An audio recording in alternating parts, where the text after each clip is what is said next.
Assalamualaikum Ustaz. Waalaikumsalam warahmatullahi wabarakatuh. Masya Allah. Alhamdulillah, terima kasih Ustaz. Saya diberikan kesempatan untuk bertanya kepada Ustaz. Ya, Ini banyak nih Ustaz. Saya dari Pekanbaru. Ini saya mau bertanya tentang pandangan Islam tentang kemerdekaan. Kemudian yang kedua Ustaz, sebenarnya kita ini sudah betul-betul sudah merdeka atau gimana Ustaz? Negara kita ini. Ya mungkin itu aja Ustaz. Assalamualaikum. waalaikumsalam warahmatullahi wabarakatuh. Kalau definisi merdekanya adalah Belanda sudah pulang, kita sudah merdeka. Definisi merdeka, Belanda sudah pulang, ya kita sudah merdeka. Karena kita tidak diatur negara Belanda lagi. Definisi merdeka, kita tidak dijajah Jepang. Kita merdeka. Tapi kalau definisi merdekanya selamat dari yang 5, tidak diintervensi asing, berdaulat menentukan arah, bebas dari kemiskinan, bebas kejahilan, bebas hawa nafsu, kita belum merdeka. Kita masih terjajah hawa nafsu, masih terjajah kemiskinan, masih terjajah kejahilan, masih terjajah untuk menentukan nasib kita sendiri, masih terjajah oleh intervensi asing. Jadi kalau ditanya sudah merdeka, tergantung definisi mana yang mau dipakai. Demikian. Wallahu a'lam bishawab. Baik, mudah-mudahan terjawab, Bapak. Baik, ini pertanyaan dari kami, Ustadz ya. Kami dari tim Sidak mencoba mentabulasi data. Kita menemukan data bahwa 72%, Ustadz, 72% penduduk Muslim itu ternyata nggak bisa baca Al-Quran. Itu data diupdate terbaru, keluar dari lisan Pak Wakil Ketua MPR di bulan Maret kalau tidak salah. Itu artinya luar biasa di poin ke berapa tadi ya, bebas dari kejahilan. Nah, yang ingin kami tanyakan, kira-kira saran dari Ustadz, langkah-langkah konkret kita dalam mengisi kemerdekaan ini supaya permasalahan tadi Ustadz, 72% penduduk Muslim nggak bisa baca Quran itu seperti apa Ustadz? 72% orang Indonesia tidak baca Quran, tidak bisa baca Quran. Jadi kalau ada 100 orang ngumpul, itu 72 orang itu mulutnya bergerak tapi nggak bisa baca Quran. Quran lip sync, 72 orang. Yang 23 saja yang bisa baca Quran. Nah, jadi 28 saja yang bisa baca Quran, 72 tak bisa. Nah, apa usaha yang bisa kita lakukan? Itulah yang saya sampaikan di mana-mana tablik akbar. Kalau Anda pejabat, buatlah program rumah Quran. Satu desa, satu hafiz, satu kecamatan, satu rumah Quran. Santunilah guru-guru penghafal Quran. Guru fisika PNS, guru kimia PNS, guru matematika PNS. Angkatlah dia sebagai Honda, honor daerah. Angkatlah dia sebagai apapun namanya, yang penting bisa APBD, APBN untuk guru tahfiz Quran. Gunakan tanda tangan, nolong, bantu tahfiz Quran. Yang punya kekuasaan, yang kaya-kaya, wakafkan rumah Anda jadi rumah Quran. Wakafkan tanah Anda untuk pondok tahfiz Quran.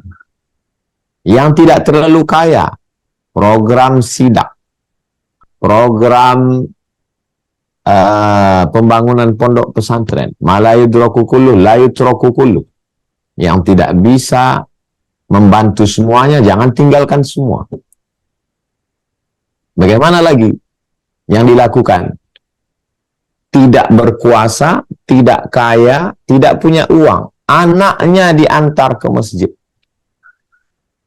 Dari maghrib ke isya, mesti ada guru satu ngaji duduk ngajar anak-anak alif bata.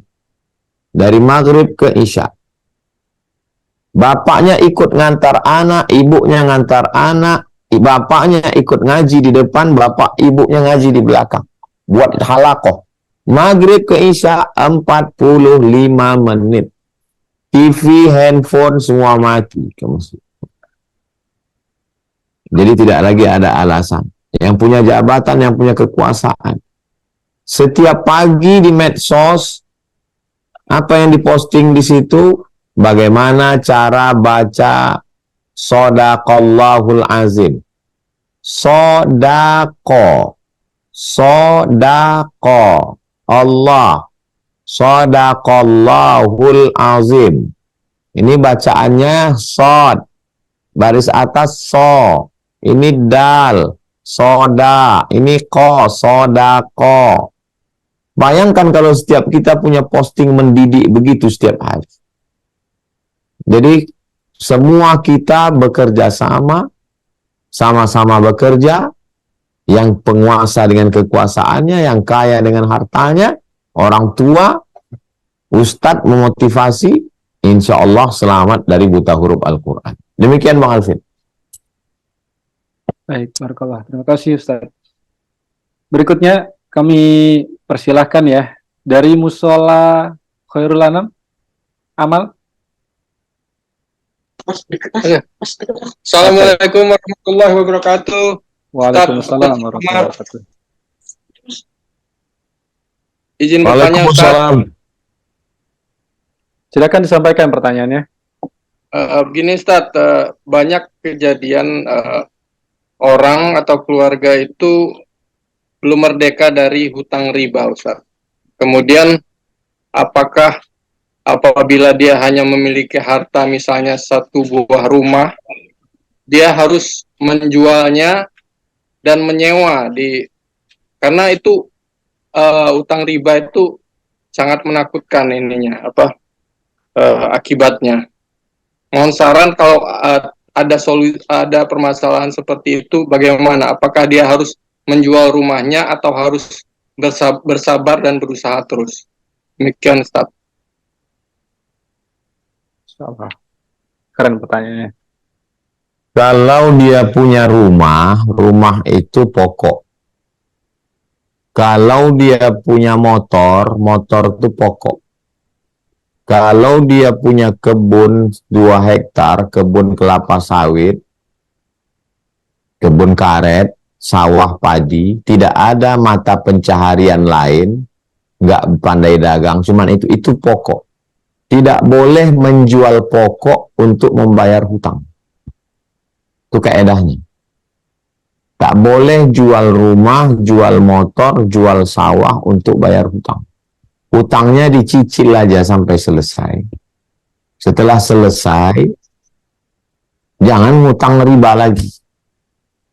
Tidak boleh menjual pokok. Nanti kalau dijual yang pokok, itu menumbuhkan miskin yang baru. Rumah dijual, motor dijual, kebun dijual. Habis itu makan apa? Minjam lagi ke pinjaman online. Terjebak dalam jebakan yang baru. Bayar saja hutangmu, cicil sampai lunas.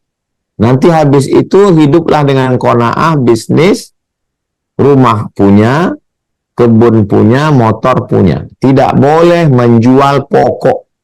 Kalau mau jual tanah, juallah tanah yang tidak pokok. Jual rumah punya 2, jual 1 rumah, bayarkan. Motor punya 2, jual 1 motor, bayarkan. Yang pokok jangan, karena pokok itu usaha untuk cari makan. Demikian, wallahu a'lam bishawab. Terima kasih Ustaz. Dan kami tunggu kehadirannya di Lampung Ustaz. Ya Allah, barakallahu fikum. Ini asrama Pondok Tahfiz Quran Mahat Az-Zahra yang selama ini Bapak Ibu lihat, saksikan, support, bantu 2-3 sak semen batu bata sudah selesai. Barakallahu lakum fima ataitum wa barakallahu lakum fima abaqaitum wa ja'alaha lakum fahuran. Semoga Allah berikan berkah rezeki Bapak Ibu semuanya. Jamaah hijrah bersama Ustaz Abdul Somad, Sidak. Tak dapat saya sebutkan satu persatu karena banyak sekali orang-orang baik yang tidak pernah menyebutkan namanya, hamba Allah, hanya Allah yang dapat membalas kebaikan. Diberikan keluarga yang sakinah, mawaddah, warahmah. Diberikan keturunan yang soleh dan solihah. Diberikan rezeki berlimpah ruah, bisa berinfak, berwakaf, bersedekah sampai ke Baitullah, ibadah haji dan umrah. Husnul khatimah, masuk ke dalam surga bersama Rasulullah SAW. Ini asrama. Kelasnya Kita baru tadi peletakan batu pertama di depan rumah kayu. Di rumah kayu di sebelah sana kita akan bangun kelas. Tadi peletakan batu pertama, satu hamparan itu ada 3 sampai ke atas 4 lantai. Insyaallah 18 kelas. Barakallahu fikum, jazakumullah khairal jaza. Wassalamualaikum warahmatullahi wabarakatuh.